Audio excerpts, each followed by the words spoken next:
Alright, we're doing something a bit different today. Obviously, you can't see my face because I figured out how to record audio and then just do gameplay at the same time as we speak here. So I'm still going to do my other format for most videos, but I got a request to maybe go through one of my favorite builds from the season in terms of just what I like to use, and I thought I would do that just with a change of pace video here, kind of just showing gameplay as opposed to me talking about something to the camera, because there's not really any news items to discuss of note. Like, pretty much nothing happened at reset, so I don't really see a reason to go through all that. And I don't have to set up my lighting or look at the camera, so I guess I understand the appeal of why most creators do this, but we'll see. I'll probably mix it up and do these sometimes, and I guess this is what it would look like if I was streaming, essentially,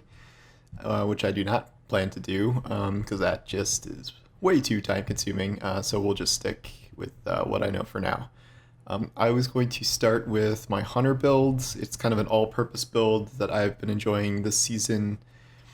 Different activities are going to require different things, like if I'm doing prophecy, or if I'm running a raid, or if I'm doing some very specific nightfall, like it's going to be different. This is just something I've enjoyed using. I'm probably going to demonstrate it on the Contacts public event here. So we'll go into my Hunter and my Sweet Fashion emblem, which I am never taking off. So this is like the Hunter build I've enjoyed using this season for the most part. It is not perfect, as you can see by my kind of screwed up stats. I need to get to 100 recovery, which I have not done. I'm missing some masterwork stuff. I gotta farm some more materials. We are doing Night Stalker Top Tree for Invis Dodge and Oppressive Darkness. I find it pairs well with the kind of big boss damage and stuff I try to do on this build. And we will start with my favorite, probably one of my favorite weapons of all time in Destiny, which is the Breachlight. I have the Demolitionist Vorpal one that I got from farming Sundial. I've had this forever. I suppose I only have 5,000 kills on it, but so this is the core of this build because we now have a very sidearm specific mod that helps makes like this always does pretty good damage. Like between Vorpal and boss spec, it does very solid damage on its own, but you add in, where is it, surprise attack. And this is the mod where when you're charged with light, you consume stacks, and then you get essentially like a super clip of rounds that do, I forget, I think it's like a 50% damage increase or something. It is very large. It's a very large increase, and with this build you can rack up charges with light really quickly because of another thing, Swift Charge. So Swift Charge, you become charged with light by rapidly defeating combatants with pulse rifles, sidearms, or submachine guns. So I am using a sidearm, so the more I kill with the sidearm, the more I'm instantly getting charged with light. And then I just have taking charge on 2, which means you get charged with light by picking up orbs of light, which will happen all the time with masterwork weapons. And then I have supercharged, which allows you to stack up to 4 times, well, up to 5, but the way this works, it's only 4 right now. And once you get 4, and then you activate it with reloading your sidearm or switching to it, you get 20 rounds of like this supercharged sidearm shots, and that just does some hilariously big damage when you also stack like Oppressive Darkness or a tether on top of it, so that's a lot of fun. And then Trick Sleeves. So Trick Sleeves is the kind of joked about exotic that I'm sad it still doesn't have a ornament after all this time. But so Trick Sleeves gives you even more bonus damage to your sidearms when you swap to them when you're low health, and it also essentially gives you quick draw, and it gives you reload speed. I don't have any reload perks on that Breachlight, but it pretty much maxes reload speed between that and Light Arms Loader by itself. So it's really fast reload, and it allows me to keep both Demolitionist and Vorpal. And then Demolitionist is always good because if I want Oppressive up a lot, that's helpful. My other weapons, the secondary I switch kind of a lot depending on what I'm doing. I might need something like anti-barrier, like depending on what I'm running. But this I really enjoyed a lot. It's my first in, last out, which is Assault Mag, which is great for rate of fire on the slug, auto loading, because loading shotgun sucks. And then I have either Demo or Vorpal, which is very cool. The only reason I don't have this masterworked is because it's reload speed, and that doesn't really go well with auto loading, but I should probably do it anyway, because I have 380 enhancement cores and it generates orbs. So I'll get to that eventually. Got boss spec on it, and this is just like with after the buff to slug shotguns, this actually does like some serious damage to yellow bars and bosses. So I've just enjoyed using it a lot. And then finally we have Falling Guillotine, which, I mean, you have to use Falling Guillotine. It's even after the quote-unquote nerf where it eliminated the bonus damage, it is just godly powerful in against bosses, against yellow bars, against pretty much anything. Relentless gives you ammo, Whirlwind gives you the damage stack. You'll notice I do not have Lucent Blade on this build because you cannot have Oppressive Darkness and Lucent Blade at the same time, because this is 6 and Lucent Blade costs 5. Nope. Nope, just kidding. I could have it both. Oh, you can't. Okay, no, what you can't do is you can't have the greatly increases the charge rate for your swords, because that requires another arc mod, and then at that point you are out of slots, even though I don't have 10 here. So that is the gist of it. We will go to Titan and try to do an event here, hopefully with my SSD. Loading doesn't take too long. If I'm just kind of like running around doing whatever, like Gambit or normal strikes or the contact event, this is the build I'm going to be using.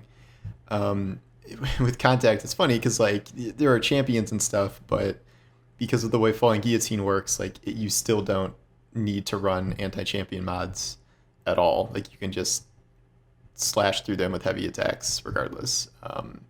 That is not true in like Grandmaster Nightfalls, because you'll just get obliterated at the higher light level, and you won't like one-shot them. But it works just fine for this. And all right, we have one already started here. We'll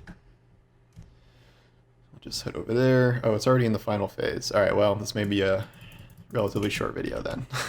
But what stage are we at? All right, we got to charge the bank one last time, and then we're good to go. See, I'm already at charge with light ×4 because I picked up 4 orbs. So I just reload, I get 20x charge magazine that just rips through everything, like yellow bars especially. Okay, well that didn't count because he just guillotined it. But like the thing about the sidearms, like you don't need any, like sidearms do so much damage at baseline that everything else is just kind of overkill. But like even, yeah, that's like a boss level servitor. That was like the big servitor, and it just rips, and I love it. I've been very high on sidearms for a long time, pretty much ever since Breachlight came out. Although I did have a Smuggler's Word with like 20,000 kills on it, which is hilarious. But I really like that gun too. I think sidearms have been underrated for a long time, and then they got a damage buff in a couple patches ago. Right now we have this dude, and this is the easiest boss because you literally don't have to. I didn't even touch him. I didn't have to do anything. Yeah, so that was a lot easier than I thought. But yeah, this is just the build I've enjoyed using. I don't know how much you need to see it in action, because obviously it's kind of self-explanatory. You pretty much just use Breachlight to kill everything, because everything dies in just a couple hits, like shields, no shields, and like normal scale activities. I use this, I mean, you can use this in some certain levels of Nightfalls, even if it's, the champions and stuff, just because it's that strong. And if you're constantly killing stuff with your Breachlight, you pretty much always have either orb spawning or you get charged with light through multiple kills with the sidearm. So you're just essentially you have this like permanent 50% damage buff to your sidearms at all times, which is good against majors, red bars, yellow bars, and then for like serious boss damage, you have the Falling Guillotine. And then as a backup, you can have this, which I don't think I've even fired yet. But You get the idea. Or you can put in whatever anti-champion weapon you need into this slot. And yeah, this is just what I've been having fun running on my Hunter. If people like this, I may do a Warlock and Titan one. If people think this sucks, maybe not, and I'll just stick with talking at the camera about news items and stuff. But I figured I could just mix things up every once in a while, and I'm not sure if my keyboard's going to be too loud picked up by my mic here. I'm new to this whole live recording thing, so you can let me know how that is. But yeah, that's my Hunter build. It's a lot of fun, and I hate blue items.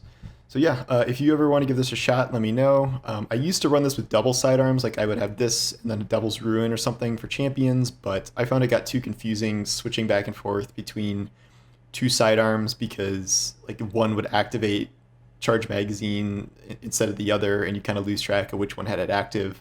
So I actually don't recommend doing that. You can actually run like double primary and have an auto here because you like rapid kills with this too. Will give you swift charge. So if you can have like a pulse or an auto there, actually is it auto?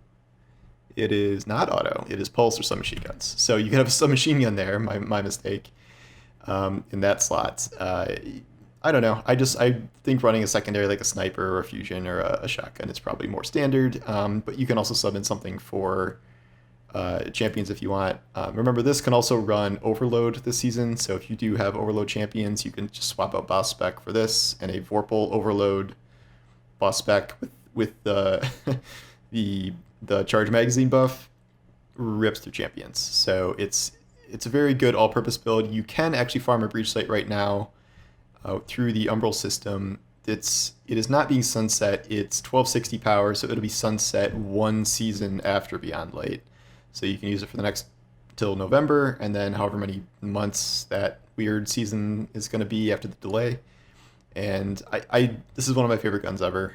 It's just fantastic. This is my favorite role, but there's Outlaw Rampage, Outlaw Multi-Kill Clip. There's a whole bunch of variants, and I think I have like 6 of them in my vault.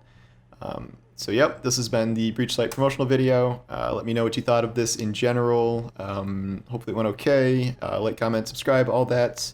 And I will see you next time there is something to report on, which may be a little while, and I'm heading out of town, but I will try and do my best with recording as I'm in and out of my space here.